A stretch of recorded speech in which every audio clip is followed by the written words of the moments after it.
Hey guys, I know it's a little late for my update. I've been busy all day and I haven't been able to put anything up. This is probably going to be a short update because the update that I wanted to do was not working out. I will try to sneak that in for my next update, but for this one it might be a little bit short. I recently discovered a picture online of some early Infamous 2 propaganda, and I'm going to put the picture up right now. As you can see, the first noticeable thing is that it's an actual city. You have Cole McGrath on the left side with his original outfit, his long, nice jacket and his pants. No amp, which I like. And exactly to the right of him, looks to be like almost like a football stadium of some sort. And then, of course, next to that is a bridge opening, a bridge gate. And then it looks like through that bridge gate there it goes into a larger city. But right near the bottom of the picture, looks to be some small houses, some small apartment buildings that kind of looks like New Marais. What I think is that Sucker Punch was actually trying to do, what I assume, is they were trying to replicate Empire City with a New Orleans look, with kind of a New Orleans twist. I would have loved this. This would have been so much better than what they did with New Marais. If Sucker Punch would have stopped at this stage of game production and built upon the enemies and everything else, I think they could have had a great game on their hands. And the second subject is the enemies.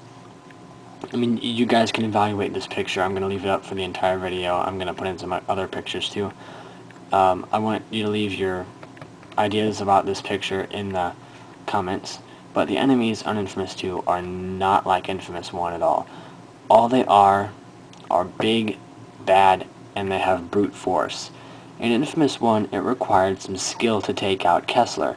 In Infamous 2, when you fight Bertrand as the gigantic swamp monster, when you fight him in the behemoth form, all it is brute force. And all you do is sit there and repeatedly shoot the little purple glowing things on him while he's walking down the street. He's a standing target.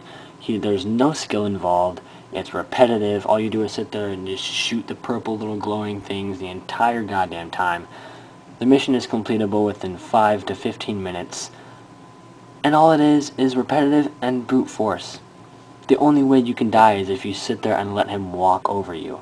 It's completely, the enemies in Infamous 2 are too weak in my point of view. Because with the battle with Kessler at the end of Infamous 1, it actually took quite a while to complete. You had to sit down in your room, especially if you're on hard difficulty.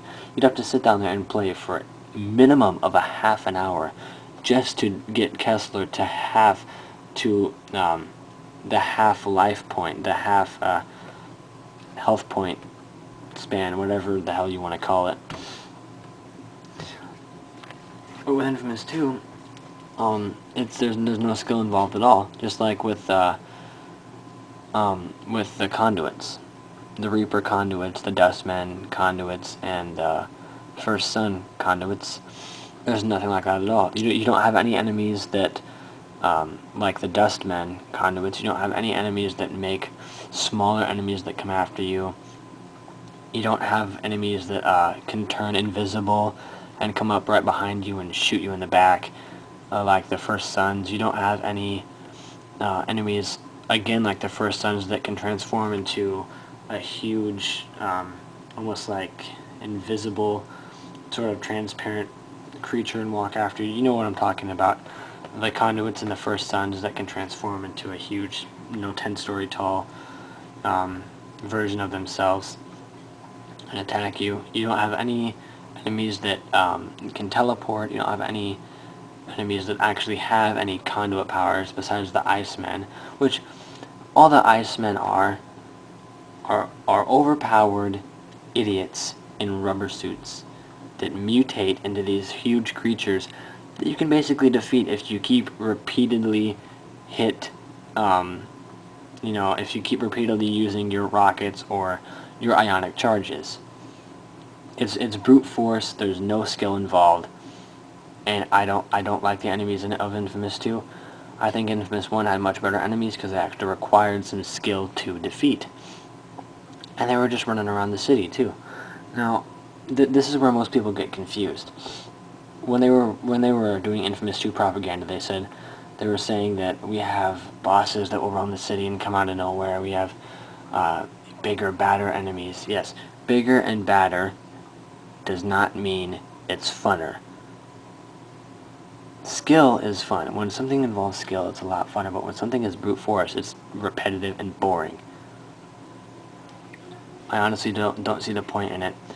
So that's the update for today, guys. I'll come back next Sunday, hopefully, with the one that I wanted to do today. Leave your comments in the comment section below, obviously.